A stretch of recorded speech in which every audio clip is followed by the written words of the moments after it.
Good evening. Welcome back to Jesus, Justice, and Women. That's what I talk about. I'm Tanya Hendricks. I'm an attorney and I'm also an author. I write books. I write nonfiction books for women, nonfiction Christian books for women. And in addition to my law practice, I do those on the side. I do focus on women in the Bible and women in church history. I have a master's of divinity, and so I combine that with my law degree and have written two books. One, Equal Protection Under God, and another one is we're going to be talking about it tonight, but it's this book. It's a Bible study about women who were deceived, raped, and disregarded yet seen by God. So tonight, if you have not seen the first two YouTube sessions, I've talked about Eve and I've talked about Miriam. And so Eve being the first woman we encounter, that was the natural place to start. And then Miriam is a tremendous woman that I had not really studied or done much with until I began writing this Bible study. And then I really started researching her. I was like, wow, she's just kind of neat. She's a leader. She exhibits courage. She exhibits assertiveness, bravery. She's a big sister looking out for a little brother, and even when they were adults. And so Miriam is a very interesting character. And if you missed that, go back and watch the video on Miriam, because if you didn't know about her being a leader, you need to go back and watch that and hear and study about Miriam. And be sure you also read Micah 6:4, where God calls her a leader alongside of Moses and Aaron. So Miriam was a neat person, but tonight we're going to dive into Bathsheba. There are a lot of women in the Bible that I could talk about, but I decided to go ahead tonight and dive into Bathsheba because I grew up in the conservative evangelical church, and I heard about David and Bathsheba my entire life. I mean, I was in church just about every Sunday for years. And so I'd heard about David and Bathsheba my entire life, but I'd always heard of her, Bathsheba, as an adulteress, that, she was, David committed adultery with her. So she was the other half of the adultery. So she was, and adultery to me is a consensual thing. So, if you are committing adultery, if that's the way you're phrasing it, that is a mutual agreement to violate someone's marital vows. So I'd always heard it in that terms that David committed adultery with Bathsheba, and thus Bathsheba was the other half of that. She consented to it, and she was an adulteress. Um, it's even been insinuated many times that she was a seductress, that she was the one who lured David in, that she was bathing and did that on purpose, so that she could catch David's eye. And so those were the narratives, those were the stories that I had growing up. And really until, gosh, it hadn't been that long ago, within the last 10 years, that I took another look at the Bathsheba story. I was like, whoa, wait a minute. I've missed some things all these years. And it's right there. When you read it, it's right there. So my dad was a Southern Baptist preacher, and he told people all the time, don't believe what I say the Bible says. Read the Bible for yourself. And so I encourage you, if you're watching this video, go back and read this account for yourself. I've taught this several times now. Well, actually, because I think I had it in my book, maybe, because I was doing a Bible study with some women after this book came out, and we talked about the Bathsheba story. And many people in there that had been raised in the church had this. They're like, you're not right. That's not right." And so when they started reading the story, they're like, "Oh, yeah, you are right about that." So I encourage you to go back and read these accounts. Don't take my word for it. Go back and read these accounts. So let's look at the story of David and Bathsheba. And I want to start with something that really did not come to light to me.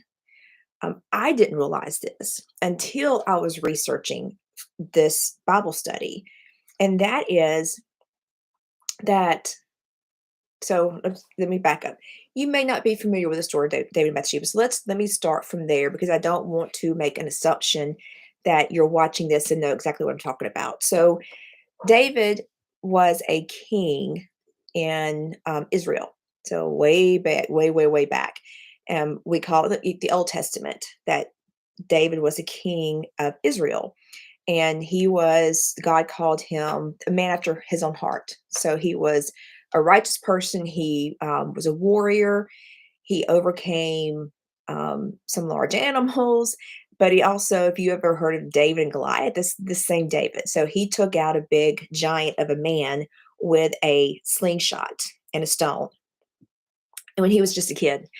So David has a long history, and we see him that he had God's favor throughout his life and into adulthood. David was not without his moral failings and problems. He had lots of them, lots. And this is just the story with Bathsheba's, I think, going to maybe show you another one. But when he messed up, he asked for forgiveness. When he messed up, he kept going back to God, please, I've been stupid again. Please help me. And so David's story and his character in the Bible is really great for us to see because it shows someone who messes up over and over again, but God still loves him and God still uses him. So anyway, um, so David is king, and Bathsheba is one of the subjects. Bathsheba is married to a man named Uriah, and Uriah is in David's army. And one spring, as the Bible says, when the kings go off to war, David didn't go off to war. He sent his men, but David stayed behind. And that was unusual. So that's one of the first things that when people are reading the Bible, they go, David's a king. The kings are supposed to be at war, but he stayed home. So something's not right. We already know something is not right. Well, as the story goes, David sees Bathsheba bathing. That's how she got Bathsheba. David sees Bathsheba bathing, and he has her brought to him at the palace. They have sex while her husband is on the front lines in the battle, and she goes back home, finds out she's pregnant, lets him know that she's pregnant. He panics, and in his panic, he sends a message to the front lines that says, have Uriah come back. We need Uriah to come back home. So Uriah comes back home, and David says, go home, sleep with your wife, enjoy being at home tonight. I'll talk to you in the morning. Well, Uriah is a military man. He's a soldier. He's a good soldier. He would not go home. He slept in the streets. He would not go home to his wife because it wasn't fair that his men were in the battle and he was being given the luxury of going home and sleeping with his wife. So he didn't do that. So, of course, David was in a panic again because his little plan to try to get um, Uriah to sleep with his wife and then claim that Bathsheba's child is from Uriah, that fell through.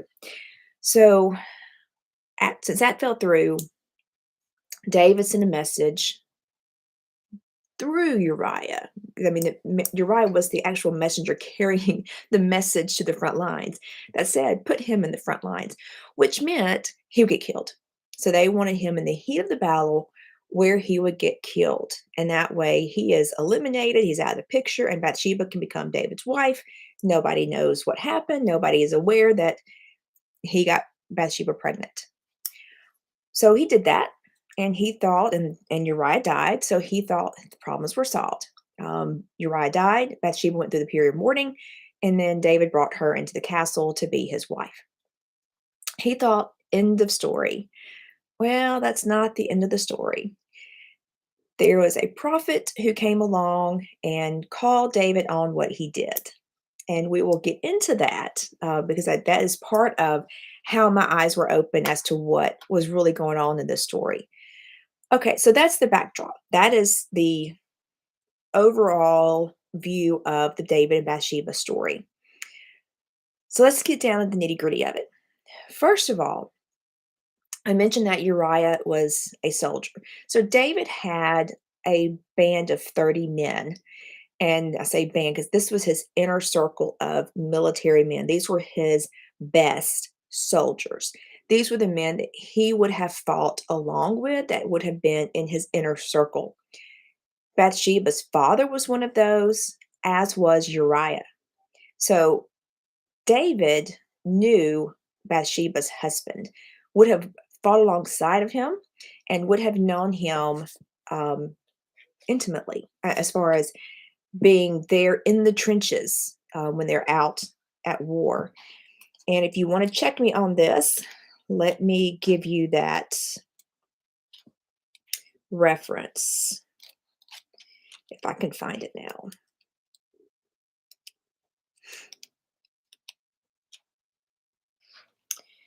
Um,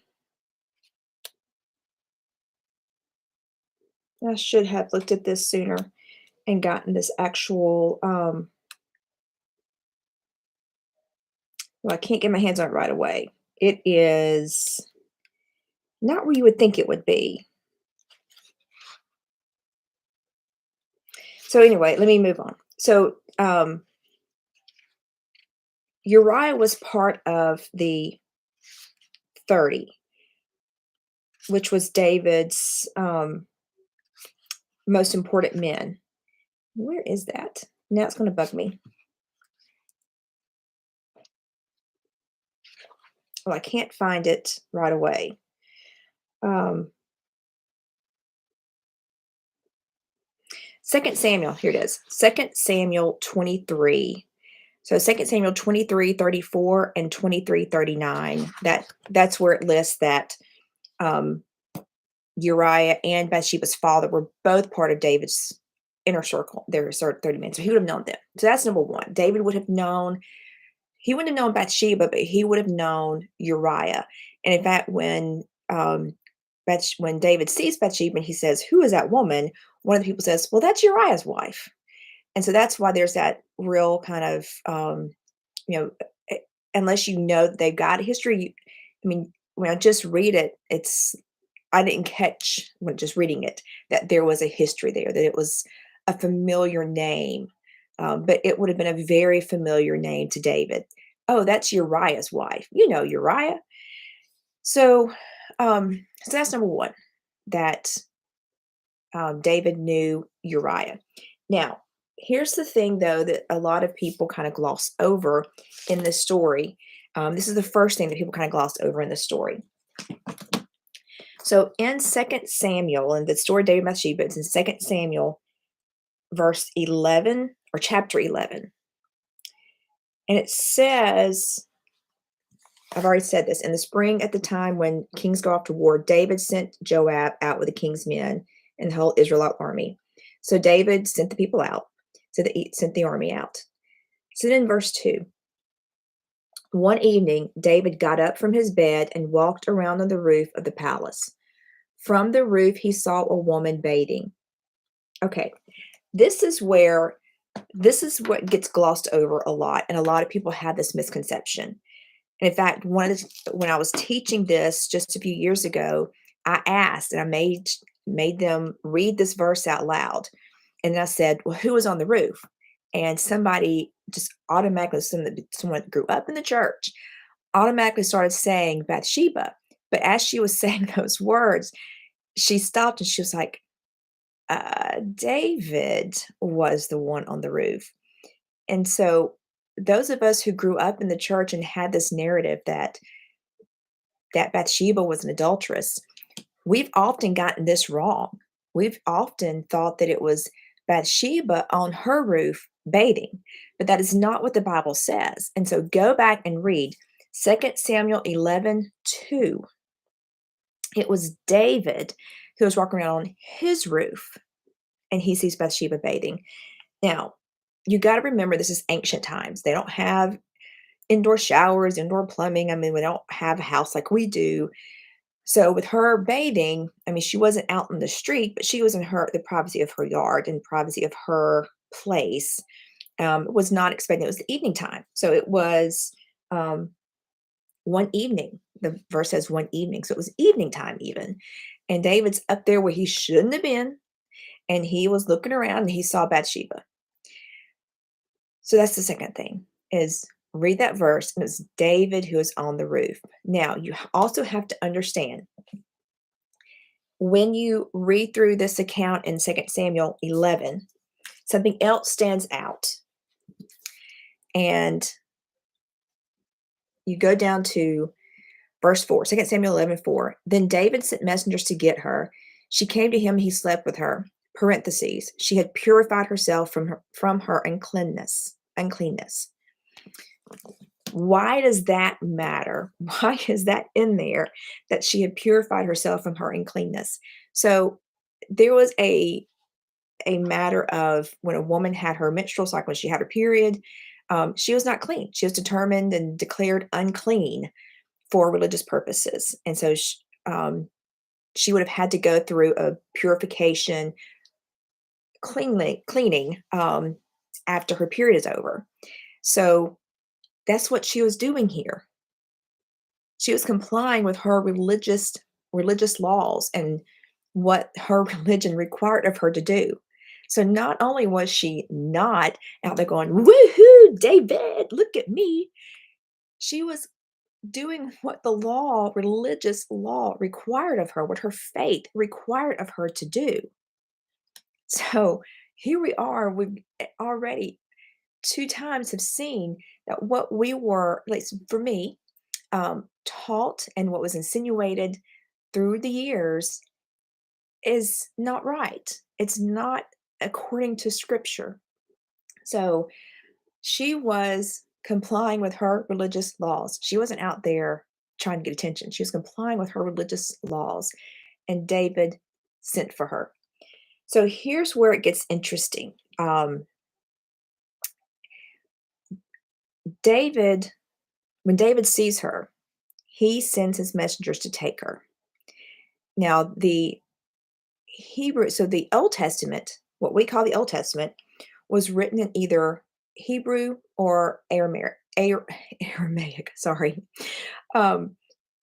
The Hebrew word that is used there for when the messengers taking her is a forceful taking. It's a physical taking. It's not a, "Hey, sweetie, hey, honey, you want to come with me to see the king?" It was a taking, a physical, forceful taking. We're going to come back to that because this is going to be a major thing that Nathan, the prophet, points out in 2 Samuel 12. So the messengers come and take her to David. Now, this is all on the same night. We're not talking about days, weeks.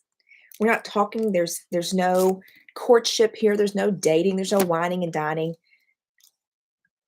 David sees her. He sends his messengers. They go get her, sorry. And there's no lapse in time here. So this is the sequence of events that's seemingly happening in the same day. So he sees her, he has people go get her, and then he has sex with her. He slept with her.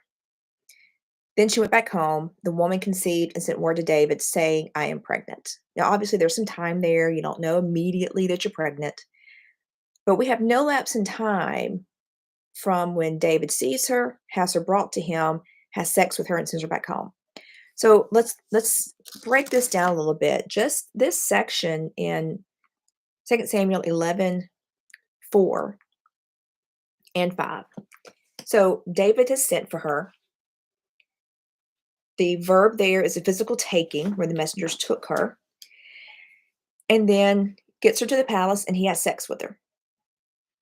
Now, let's put ourselves in Bathsheba's shoes. She is home alone.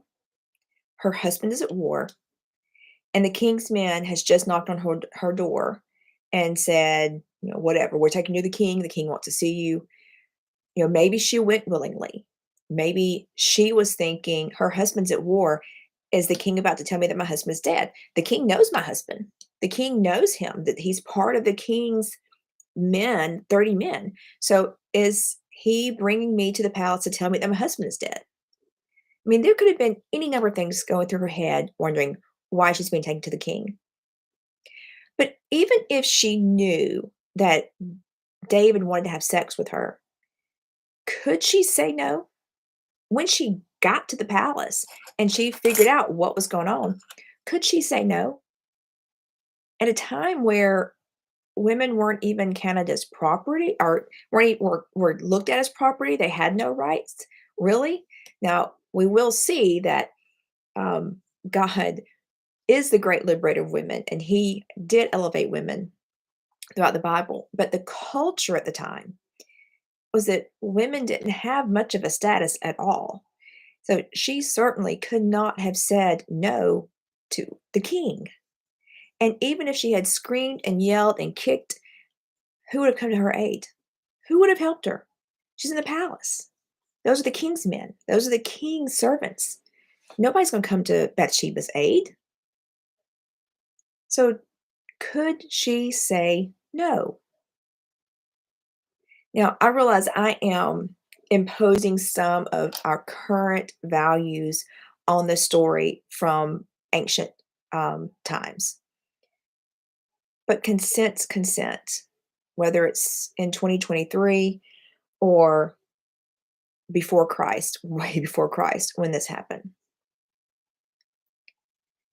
She still had no say in what happened to her body. She still had no say in what was about to happen to her or whether or not she could say no to someone in authority. Even today in 2023, we often are unable to say no to people in positions of authority. There are entire crimes that are built up around this whole concept of like someone who is in a position of authority and they prey on someone that is under their care, whether it is someone in a prison, and there are specific crimes for prison officials, at least in Alabama where I am, if they have sex with someone within that that they have to supervise, because those people aren't in a position to say no. It's also kind of the theory behind some of the laws that we have about teachers having sex with students, even if it's not one of their students, but someone in the school. You still have that older position of authority figure. So there's a lot that goes into even today when someone in a position of authority is demanding something of you. You may not feel like you can say no, and that's at play here with Bathsheba. So she's brought to the king. He sleeps with her. She has no authority, has no ability, has no way to say no. There's nothing in chapter 11 that indicates she ever consented to a relationship with David. There's nothing that says that she ever pursued a relationship with David. In fact, what many of us had been taught or led to believe through the years is not true. She was not out there celebrating her naked body in front of David trying to get his attention. So please go back and read through this account. Read through chapter 11 again and and read it out loud, line by line. Because when you read it out loud, you hear it better. Because sometimes if we're just reading over it silently, we drift back into what we think that it says because it's what we have believed or been taught that it says. So read it out loud, and it takes on a different meaning. It makes you hear it differently than what you may be thinking it says. So, um, so then after he has sex with her, he just sends her back home, just discarded like a piece of trash, just sent home. He's had his way with her. He has no more use for her, so he sends her home. Now, again, I asked you earlier to put yourselves in Bathsheba's shoes. Think about what just happened. She's brought to the king's palace. She may have been thinking that she's going to be told that her husband or even maybe her father, someone is dead. And instead, she is, I'm going to say, forced to have sex with the king. And then she's sent back home unceremoniously, kicked to the curb. Um, we call it today when someone they have a hookup overnight, they do the walk of shame the next day. This was sort of a walk of shame for her, but it was not of her own doing. She's been used and sent back home. And then while she's home, she's we don't know what was going on in her mind. We have no clue. But she has just had this encounter with the king. Her husband's off at war, and now she's pregnant. So her world is has to be spinning. I mean, it just has to be just in chaos and things going upside down because think of all that's going on in her life. And so then she's like, "Okay, King David, I'm pregnant, and the baby's yours."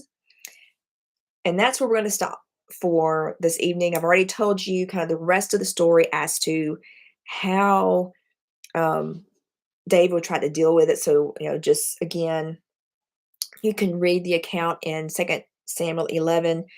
But David sends for Uriah, gets him to come back, and is trying to manipulate it so that Uriah goes and sleeps with his wife, and maybe they can claim that Bathsheba became pregnant from Uriah when he came in from the front lines this time. That didn't work. Uriah was an honorable man, honorable soldier, and his priority was with his men and not with pleasing himself with his wife. So we have the stark contrast between Uriah and David here. I mean, just when you think about being honorable and doing the right thing as a soldier, being a good soldier, we have a stark contrast between the two. So then when that didn't work out, when David's plan and scheme there didn't work out, he then sent Uriah back and with instructions that Uriah had to carry himself. He didn't know what it said, but he had to carry instructions himself, which was to put him in the thickest, most awful battle that was happening to ensure that he got killed. So David essentially here commits murder by having and ensuring that Uriah gets killed. That's where we're going to stop. I'm going to take this up on Monday. So I will see you back on Monday, 7 p.m., where we're going to talk about um, the rest of the story of David and Bathsheba, but from the perspective of Nathan the prophet. And if you want to jump ahead and see what Nathan has to say, go ahead and read 2 Samuel 12 and read Nathan's account and see if you can figure out where the parallels are and um, kind of what is the telling signs and telling storyline from what Nathan says that indicates what really happened between David and Bathsheba. You have a wonderful night. Go back and read these accounts. It's fun. Have a great day.